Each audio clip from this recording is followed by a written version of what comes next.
तो hello everyone, welcome to Thakur classes. और long time हम स्टार्ट करें face due to some personal reason मैं and your semester 2 exams are approaching. तो हम लोग क्या करेंगे इस टॉपिक के अंदर, इस क्लास के हम लोग डिस्कस करेंगे सेमेस्टर 2 का जो कुछ इंपॉर्टेंट क्वेश्चन डिस्कस करें। तो एक टॉपिक है that is very very important, और ये टॉपिक ये है कि velocity and power transmitted okay in wave equation. Topic यहाँ पे दो टॉपिक हम लोग डिस्कस करेंगे। पहले हम डिस्कस करेंगे फर्स्ट जो टॉपिक हम लोग कवर करेंगे आज की क्लास में, ध्यान से देखिए, वो है velocity of travelling wave. Topic हम लोग कवर करेंगे ट्रैवलिंग वेव, इसको टॉपिक कवर करेंगे। सेकेंड टॉपिक जो हम कवर करेंगे वो हम कवर करेंगे power transmitted along travelling wave. ये दो टॉपिक हम कवर करने वाले हैं। तो पहला टॉपिक क्या है? पहला टॉपिक आपका है velocity of wave on a string या ट्रैवलिंग वेव, और सेकंड टॉपिक क्या है? Power transmitted along travelling wave और ठीक है, पावर ट्रांस पावर ठीक है भाई, रहा है अलोंग। ये दो टॉपिक हमें कवर करना है। तो board derivation sir very very important, ये डेरिवेशन काफ़ी ज़्यादा इंपॉर्टेंट है और आपके एग्जाम में आने की संभावना बहुत ज़्यादा। तो इसको डिस्कस करने से पहले इसके लिए जो प्रिलिमिनरी है, मतलब कुछ कॉन्सेप्ट है जो बहुत ज़्यादा रिक्वायर्ड होता है इस तरह के डेरिवेशन को सॉल्व करने के लिए, इसको थोड़ा सा डिस्कस करें। ओके, तो पहला जो कॉन्सेप्ट है जो रिक्वायर्ड है इस प्रॉब्लम को सॉल्व करने के लिए वो है अप्रोक्सीमेशन। क्या है? Approximation of trigonometrical, approximation of trigonometric.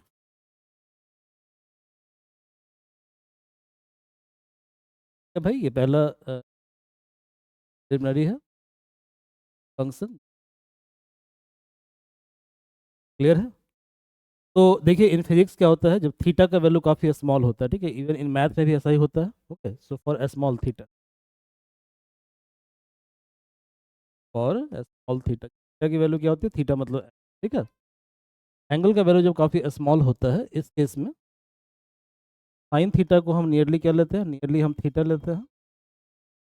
Cos theta का जो नियर वैल्यू होता है वो 1 होता है। ऐसे ही टैन थीटा का जो वैल्यू है वो थीटा के बराबर। क्लियर है? तो for small angle theta sine theta is theta, cos theta is nearly 1 and tan theta is theta. तो यहाँ से एक और हम फॉर्मूला डिराइव कर सकते हैं, हम इन्फेरेंस ड्रॉ कर सकते हैं, लॉजिक हम कि साइन थीटा थीटा के बराबर है, टैन थीटा थीटा के बराबर है। इसका मतलब ये है कि for small angle theta sine theta और टैन थीटा क्या होता है? बराबर होता है। आप पढ़े हो ना, जब आर एच एस बराबर होगा तो एल एच एस क्या होगा? ऑटोमेटिकली बराबर हो जाएगा। तब ये हुआ कि हम ऐसा भी लिख सकते हैं, साइन थीटा बराबर कितना होता है? टैन थीटा, और दोनों किसके बराबर होगा? दोनों थीटा के बराबर। ये एक सिंपल सा अप्रोक्सीमेशन है जिसको हमको यूज करना है जब हम वेलोसिटी अलोंग स्ट्रिंग निकालेंगे किसी।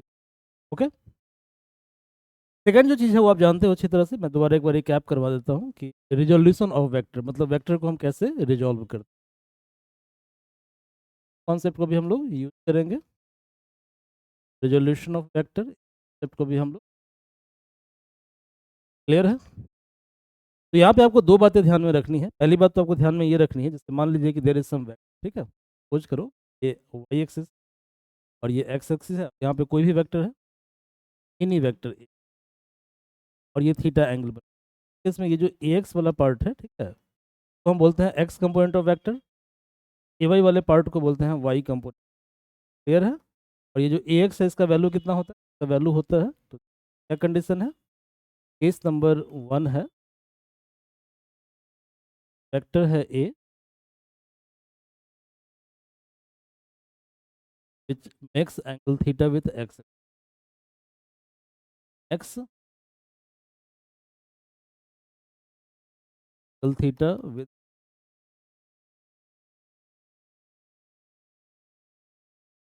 इसमें क्या कहते हैं, एक्स कंपोनेंट क्या होगा? एक्स कंपोनेंट होगा कॉस थीटा, और वाई कंपोनेंट क्या होगा? वाई कंपोनेंट, ये आपको याद रखना है, मैं कुछ नया चीज़ नहीं बता रहा हूँ, ऑलरेडी आप लोगों ने पढ़ा होगा, मैं जानता हूँ कि आपको आइडिया है इसके बारे में। ओके, लेकिन चूंकि हम फॉर्मूले को डिराइव कर रहे हैं और यहाँ पे इसकी ज़रूरत है, तो हो सकता है कुछ बच्चे इसको भूल गए होंगे। ओके, तो दैट्स हमने इसको एक बार आपको रिकैप करवा दिया। अब मान लीजिए कि सेम वेक्टर थीटा बनाएगा वर्टिकल के साथ, तब क्या होगा? Vector A makes angle theta with vertical, तो vector A makes angle theta with vertical, vertical मतलब Y axis, X theta with vertical, vertical means Y, vertical means Y. यहाँ पे कंडीशन क्या है देखिए भाई, ये हमारा वाई एक्सिस, यहाँ पे एक वेक्टर ए है और ये थीटा बना रहा है वाई के। काम करते हैं, इसको अल्फा मान लें, कुछ अल्फा मान सकते हैं। अब जानते हैं कि थीटा प्लस अल्फा कितना डिग्री, 90 डिग्री है, तो अल्फा कितना होगा? अल्फा होगा टी माइनस। इसमें एक्स कंपोनेंट क्या होगा? ये X component, Y component, X component होगा A cos alpha,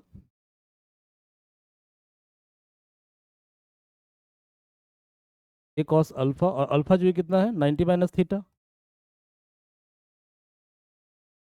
A cos 90 कितना है? Cos 90 minus theta.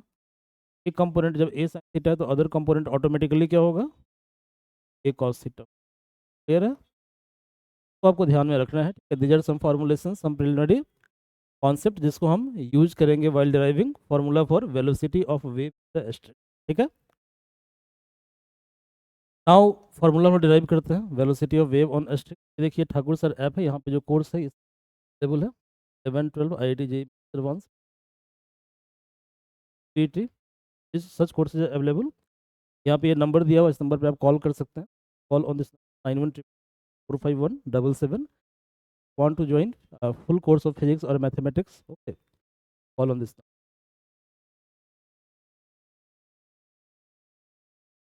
Now come to the, तो क्या ड्राइव करना है? हमें ड्राइव करना है वेलोसिटी ऑफ वेव ऑन, ध्यान से देखिए, वेलोसिटी ऑफ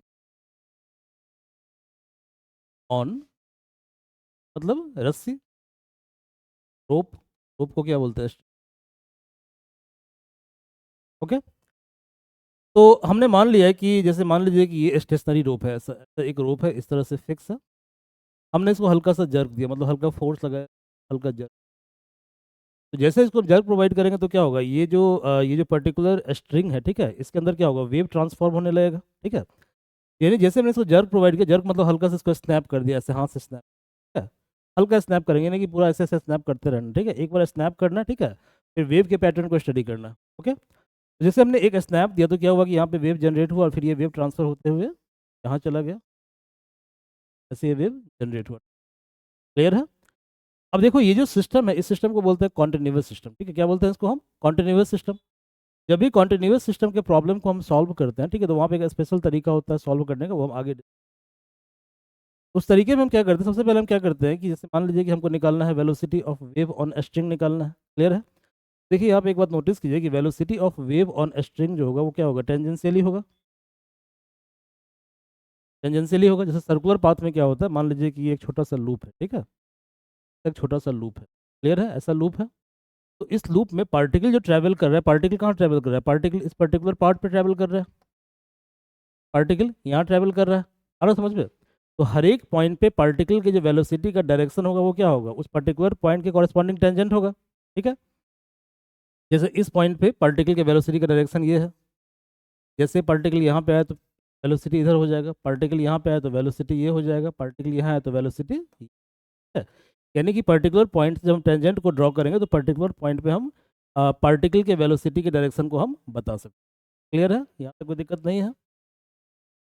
अब देखिए तो हमने क्या किया, एक छोटा सा पार्ट ले लिया, ठीक है, एक छोटा सा सेक्शन ले लिया वेव का, और इसके लिए पहले हम फॉर्मुलेशन तैयार करेंगे, मतलब मॉडल हम बनाएंगे, वेलोसिटी हम निकालेंगे, फिर इसको हम पूरे वेव के लिए जनरलाइज। ठीक है, यहाँ देखिए ये जो स्मॉल सेक्शन आपको दिख रहा है, दिस स्मॉल सेक्शन, ठीक है, स्मॉल सेक्शन, यहाँ पे क्या होगा? एक फोर्स आपका इधर लग रहा है, एक फोर्स इधर लग रहा है, और ऐसे ही एक फोर्स आपका इस तरफ। ठीक है, तो मतलब एक फोर्स इस पर्टिकुलर टेंजेंट के कॉरेस्पॉन्डिंग लग रहा है और एक फोर्स इस पर्टिकुलर टेंजेंट के कॉरेस्पॉन्डिंग। यहाँ तक कोई दिक्कत नहीं है, समझ में आ रहा है? ठीक है, अब ये आर्क कैसा सर्कुलर है, तो ये आर्क सर्कुलर है, तो हमने क्या किया, यहाँ से एक परपेंडिकुलर ड्रॉप कर लिया, एक परपेंडिकुलर ड्रॉप कर लिया, एक लाइन हमने यहाँ से ड्रॉ किया और एक लाइन हमने यहाँ। नो प्रॉब्लम, यहाँ तक कोई दिक्कत नहीं है, समझ में आ रही है बात। अब क्या करते हैं, किसी पार्टिकल के मोशन को डिस्कस करने के लिए हम क्या करते हैं, पहले हम दो एक्सिस या एक फ्रेम लेते हैं, ठीक है। तो यहाँ पे हमने क्या किया, एक एक्सिस ले लिया एक्स एक्सिस और एक ले लिया हमने वाई, देख सकते हैं, क्लियर है, यहाँ तक कोई दिक्कत नहीं है। अब यदि एक्स एक्सिस पर फोर्स एफ थीटा एंगल बनाता है, ठीक है, चूंकि ये एंगल, ठीक है, थीटा एंगल बनाता है, ओके, इस केस में फोर्स का ये जो कंपोनेंट होगा, ठीक है, ये कंपोनेंट क्या होगा, एफ कॉस थीटा होगा। फोर्स का ये कंपोनेंट क्या होगा, एफ थीटा। यहाँ तक कोई प्रॉब्लम नहीं है, समझ में आपको आ रही है बातें, okay. If you are unable to understand any point you may comment in comment box, okay, reply later in comment also. यहाँ पे देखिए आप, यहाँ भी एक एक्स एक्सिस ले लोगे, एक वाई एक्सिस ले लोगे, एक एक्स एक्सिस है, एक वाई एक्सिस है, क्लियर है। यहाँ भी सेम चीज़ होगा, ये एंगल तुम्हारा कितना है, थीटा है, तो ये एंगल तुम्हारा थीटा है। ये कंपोनेंट क्या होगा, ये कंपोनेंट होगा एफ कॉस थीटा, कंपोनेंट होगा एफ साइन थीटा, क्लियर है। अब क्या करो कि इसका फ्री बॉडी डायग्राम बना लो, ठीक है, तो हम फ्री बॉडी डायग्राम बना लेते हैं। यदि आप इसका फ्री बॉडी डायग्राम बनाते हैं, हम चेंजिंग द कलर, तो यदि आप इसका फ्री बॉडी डायग्राम बनाते हैं तो यहाँ पे आप देखिए, जो वाई डायरेक्शन है, यहाँ पे एक फोर्स है एफ साइन थीटा, फोर्स है आपका, फोर्स को हमने कंसिडर कर लिया। दूसरा फोर्स क्या है, वो भी एफ साइन थीटा है, तो इस फोर्स को भी कंसिडर कर लीजिए, फोर्स है एफ साइन। क्या वाई डायरेक्शन में, ठीक है, ऊपर की तरफ कोई फोर्स है, कोई फोर्स नहीं है, ठीक है, यानी ऊपर कितना फोर्स है, ऊपर जीरो फोर्स है, फोर्स, क्लियर है, नो फोर्स, ओके। देखिए एक्स डायरेक्शन में राइट साइड में कितना फोर्स है, F cos theta, right side में है, क्लियर है। लेफ्ट साइड में कितना फोर्स है, एफ कॉस थीटा, तो इधर भी फोर्स कितना, प्रॉब्लम, देखो positive F cos theta, negative x cos theta, तो क्या हुआ, कैंसिल आउट हो जाएगा। इसका मतलब ये हुआ कि इस पिक्चर को देखकर ये क्लियर है कि जो नेट फोर्स है, ठीक है, that is acting along Y axis, और वाई मतलब रेडियस, ठीक है। नेट फोर्स कहाँ लग रहा है, नेट फोर्स आपको लग रहा है नीचे की डायरेक्शन में, रेडियस की डायरेक्शन, सर्कुलर ट्रैक है इस तरह का, ये जो पॉइंट होगा, ठीक है, एनी पॉइंट जो कि पेरीफेरी के ऊपर है, क्लियर है, और जो सेंटर को ज्वाइन करेगा तो क्या होगा, वो आपका रेडियस होगा, क्लियर है। तो इसका मतलब ये हुआ कि नेट जो फोर्स है कहाँ पे है, लॉन्ग रेडियल डायरेक्शन लॉन्ग है, ठीक है, नेट फोर्स है रेडियल डायरेक्शन, रेडियस के लॉन्ग। तो यहाँ से आप एक फॉर्मुलेशन लोगे, क्या फॉर्मुलेशन लोगे, तो देखो भैया, net force, let us consider, let us consider small length element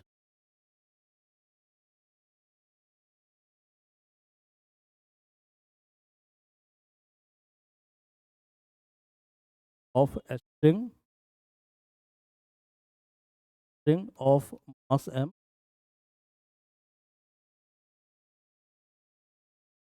string का मास कितना है, का लेंथ कितना, एल है,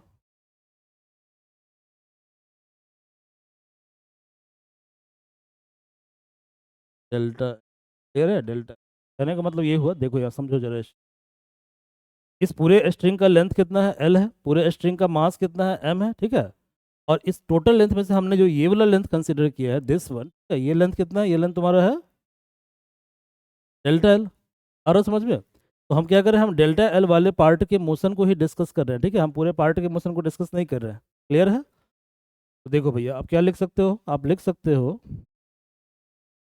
शॉर्टकट में, जैसे कि मान लीजिए कि एल लेंथ का मास कितना है, वन लेंथ का मास कितना, बाई एल, का मतलब है कि डेल्टा एल का मास कितना, by L into delta L. ये जो एम बाई एल है, इसको बोलते हैं मास पर यूनिट लेंथ, क्या बोलते हैं, मास पर यूनिट लेंथ या मास डेंसिटी, ठीक है। तो let us consider a small element of a string जिसका मास एम है, लेंथ एल है, एज डेल्टा एल, क्लियर है? डेल्टा एल, तो डेल्टा एल वाले पार्ट का मास कितना है, ठीक है, तो देयरफॉर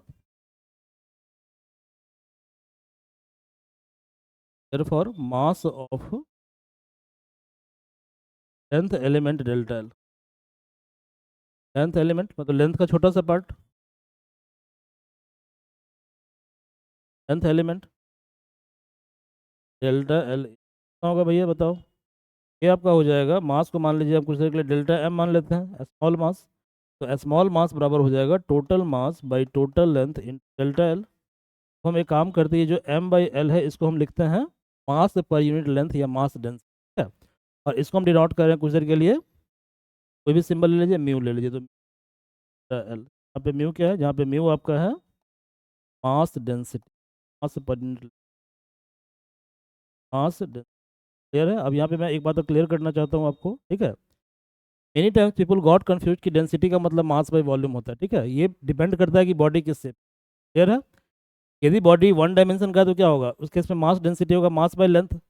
यदि बॉडी क्या सीट है, पतला सा सीट है, तो सीट का थिकनेस क्या होता है, जीरो होता है, ठीक है, तो जब बॉडी 2D है तब इस केस में मास डेंसिटी होता है मास बाई एरिया, ठीक है, और जब बॉडी क्या होगा 3D होगा, मतलब उसका मास लेंथ और थिकनेस तीनों डिफाइन है, क्लियर है? तो इस केस में मास डेंसिटी होगा mass by volume.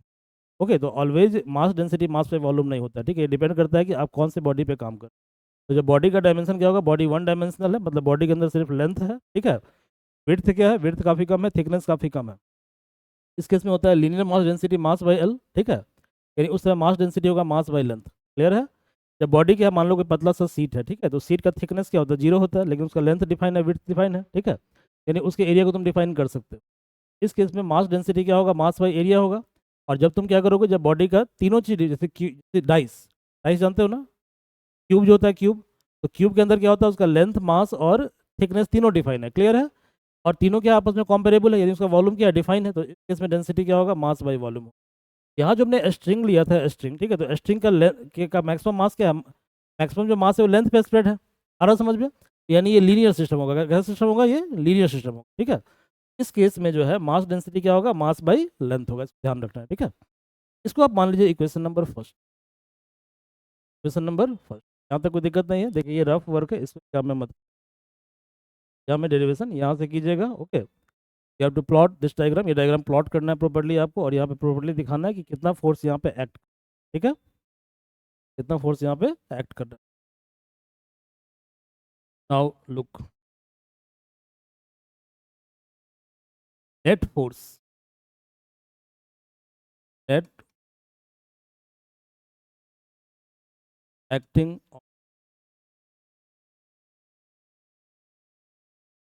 on a string of length delta L,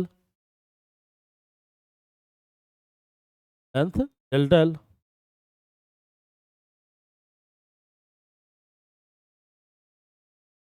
delta L is net force acting on a string of length delta L is, ठीक है, नेट फोर्स, तो net force कितना था देखो, अभी आपने देखा था कि नेट फोर्स जो था that was along y axis, F sine theta और F sine theta, net force was F sine theta और एफ साइन थीटा, तो क्या लिख सकते हैं, इसको हम लिख सकते हैं 2f साइन थीटा, क्या लिखेंगे, 2f साइन थीटा। और फिजिक्स में जनरली क्या होता है कि अप्रोक्सीमेशन हम मानते हैं, ठीक है, तो यहाँ पे हम थीटा को काफ़ी स्मॉल लेते हैं, ठीक है, ये नियरली कितना हो जाएगा, नियरली हो जाएगा ये, नियरली हो जाएगा 2f इंटू थीटा, क्लियर है? एफ और साइन थीटा कितना होगा देखिए, 2f थीटा, देखिए भैया, ये जो पार्ट है, ये पार्ट, यदि इस पूरे पार्ट का लेंथ है डेल्टा एल, क्लियर है, तो इस वाले पार्ट का लेंथ कितना होगा, डेल्टा एल बाई टू, ये पार्ट हो गया delta L by to, clear है, डेल्टा एल बाई टू, ठीक है, डेल्टा एल बाई टू, ये जो पार्ट आपको दिख रहा है, ये पार्ट क्या होगा, ये पार्ट होगा R, delta L by two, और ये हो गया आर, ठीक है, और ये कितना है, थीटा है, थीटा है, क्या है, डायग्राम इस तरह से है, ये है आर, ये है डेल्टा एल बाई टू, ये है आपका थीटा, ये है 90, ये क्या है, लगभग 90 डिग्री, लगभग हम मान लेते हैं 90, एक 90 डिग्री नहीं है, ठीक है, बट हम मान लेते हैं ऐसा, मान जब थीटा स्मॉल होगा तो इसके क्या होगा, जैसे मान लो हमने यहाँ से एक परपेंडिकुलर ड्रॉप, ये पॉइंट बी है और ये पॉइंट डी है, बी और डी क्या होगा, क्लोज पॉइंट होगा, ठीक है। यानी कि बी और डी काफ़ी क्लोज होगा, इसलिए हम क्या करेंगे कि बी की जगह हम डी को ले सकते हैं, ठीक है। यानी कहने का मतलब ये हुआ कि यदि ये लेंथ तुम्हारा डेल्टा L/2 है, ठीक है, ये लेंथ भी कितना होगा, ये लेंथ भी तुम्हारा डेल्टा L/2 होगा। क्यों होगा, चूंकि थीटा काफ़ी स्मॉल है, ठीक है, for small theta. Okay, now tell me in this triangle, जो ट्रायंगल तुमको दिख रहा है इसमें, ये राइट एंगल ट्रायंगल है, ठीक है। ये पार्ट क्या हुआ, ये पार्ट तुम्हारा हाइपोटेनस हो गया, ठीक है। ये पार्ट क्या हुआ, थीटा के सामने, थीटा वाला पार्ट ये परपेंडिकुलर हो गया। साइन थीटा क्या होता है, साइन थीटा होता है परपेंडिकुलर बाय हाइपोटेनस। परपेंडिकुलर कितना है, परपेंडिकुलर है तुम्हारा डेल्टा L/R, टू कैंसिल हो गया, कितना बच गया ये बताओ, ये हुआ F∆L/R। यहाँ तक कोई प्रॉब्लम नहीं है, F∆L/R, ये क्लियर है। इसे आप मान लीजिए इक्वेशन नंबर फर्स्ट, कहीं माने हो क्या, इसको मान लियो फर्स्ट, तो इसको टू मान लो, तो मान लो इक्वेशन नंबर 2।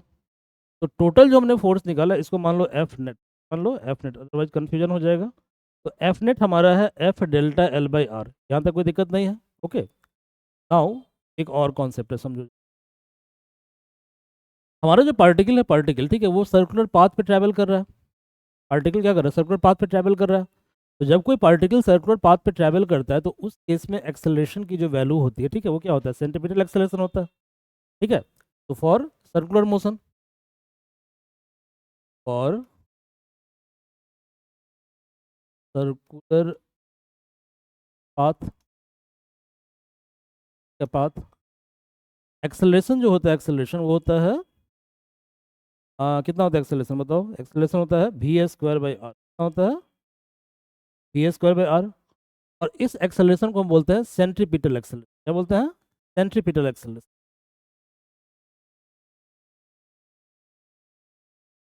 सेंट्रीपिटल,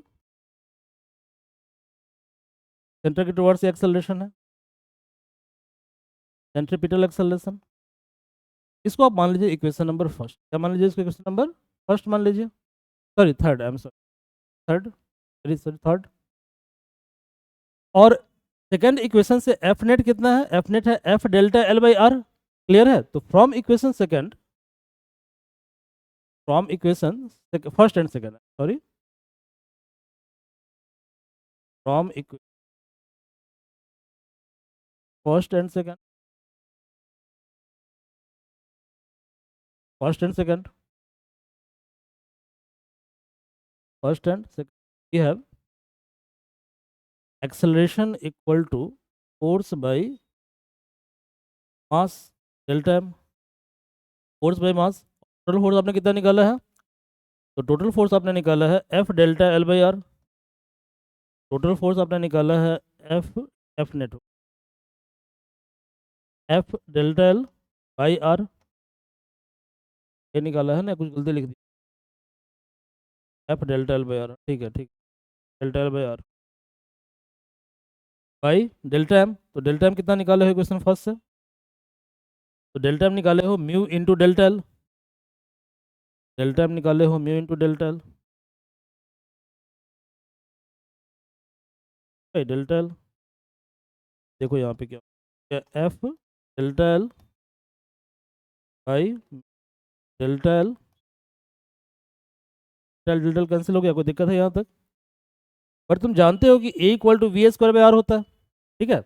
यानी आप लिख सकते हो, ठीक है, यदि इक्वेशन, इसको इक्वेशन नंबर 4 हम मान लें, ठीक है, 4 मान लें। फ्रॉम इक्वेशन 3 एंड 4 हम क्या लिखेंगे, हम लिखेंगे कि VA² इक्वल टू F/μr, ठीक है, F/μr, क्योंकि A = VA² है, A = F/μr है, from equation 3 and 4।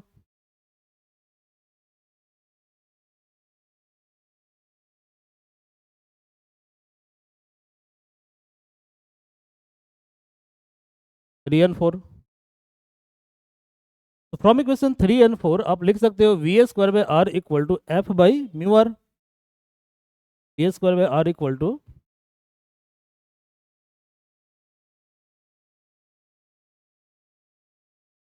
F/μr, R cancel, बताओ V कितना होगा, E होगा √F/, क्लियर है, F/μ। By mu. यहाँ पे एफ क्या है? एफ है आपका tension in the string. F क्या है? Tension in the string. यहाँ पे एफ आपका है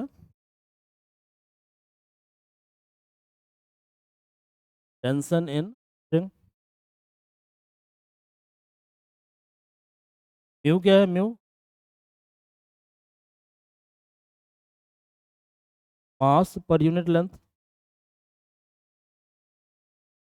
वी क्या है? वी है वेलोसिटी।